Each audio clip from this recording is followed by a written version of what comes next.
So you may wonder, like, how does all of this fit into college? How do colleges evaluate activities? So let's talk a little bit about that. One of the ways that we would say is that some of this has changed post COVID. And so there's always your academic rigor is what when colleges are overall evaluating you, not just on your activities. Your grades and your transcripts are always at the center of that, right? But then on the edges, there's three kind of buckets that we see. These are certainly not the only buckets, but when we get more up the food chain where Bob was talking about, initiative and impact, you're going to see it hopefully in one of these three buckets. One is intellectual curiosity. What is this student interested in that they want to take the initiative to learn more about? Right. So, and that could be broad. That could be Bob's sports analytics people. That could be the girl who wanted to study pre-med. That could be anything in between. But what is it that I'm so curious about that I want to learn more about it that I haven't learned in school? So that would be one thing that I think colleges look at is where did the student do that? The second one, which we'll talk more about when we talk about UT, is what we call fit to major. What has the student done that shows that they actually are interested in the major that they're declaring? Now, if a student is applying to, say, a small liberal arts college where it's very common to have multiple interests, then what are those multiple interests that a student has in their fit to major? The third one kind of goes back to my conversation about the community service hours. Colleges are really moving away from here, show us a whole bunch of hours, to what is it that you want, what's the way you want to impact the world? How will your school be different because you were there? Your neighborhood, your community, your city, the world? What is some small thing that you want to impact? And in a perfect world, especially for a student who's going for more competitive colleges, that you did that over an arc of time. So you didn't just decide at the end of junior year, oh no, I haven't done community service, so I'm gonna go over to the food bank a little bit. The food bank's awesome and that could be great, but it's tying it to work that's inspired by something that you deeply care about and want to change or move. And so that is our experience is that this is a little harder for kids to engage with. And so we help them do that. And it does take a little bit of a longer arc to get there, but it is something that can really help a student stand out to colleges. Now then, we know that colleges are looking for a lot of skills and they're looking for many different kinds of engagement. I'm going to hit on a few things in this list that I see especially important right now. I would say character is one that post-COVID colleges are really looking at. So things like common good activities are going to check that box very well. So are things that involve collaboration and working with others, knowing that this student can work well with others, because at the end of the day, the colleges want to know that this is going to be a good member of our community here at our campus, and that this person is going to be able to work with others, because that's important to the to a college culture continuing is the kind of people that they bring there.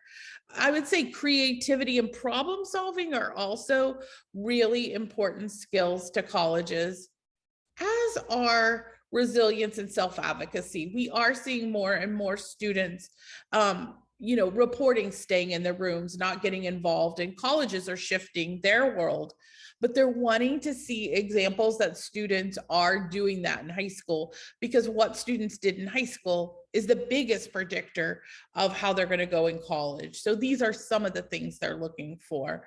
Of course, as we said, ultimately by that junior year, we're hoping that the student will have gotten to a point where they have made taken initiative and made an impact in their communities.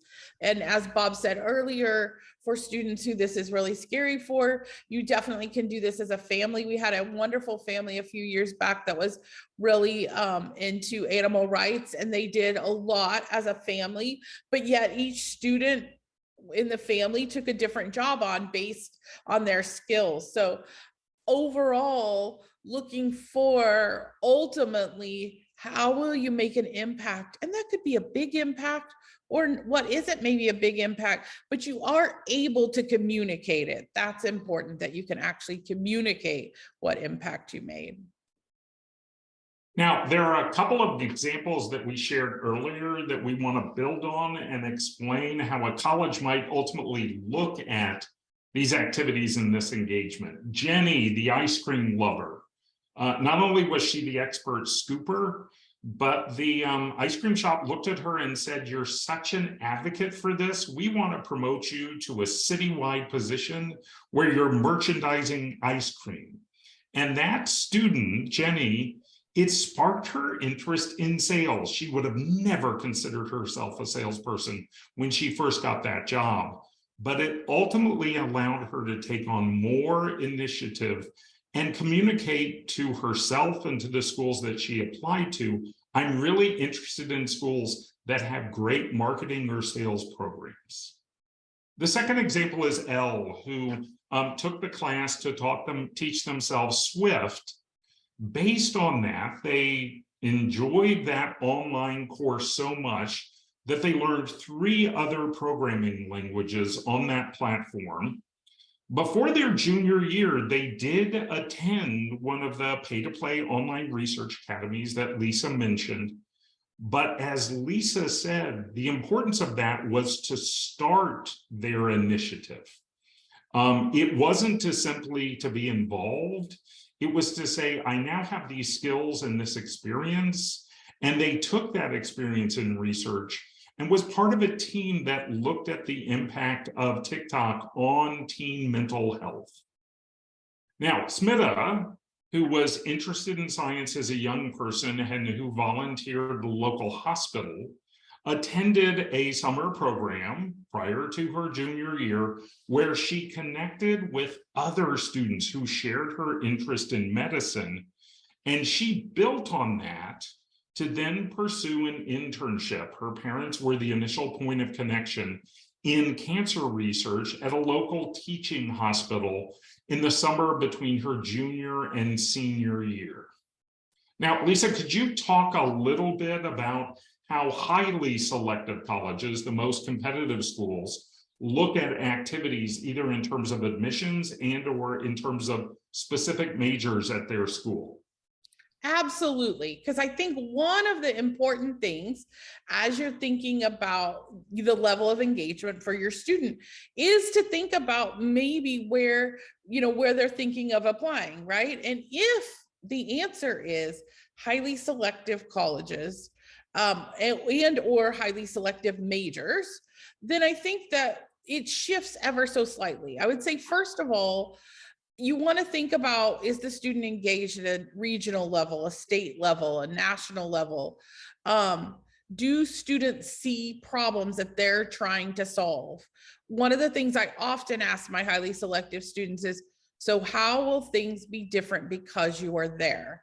That could be your school, that could be your community, that could be your temple, whatever, but where are you really making an impact, a true impact that is measurable? And if you're going for highly selective, this has to start younger.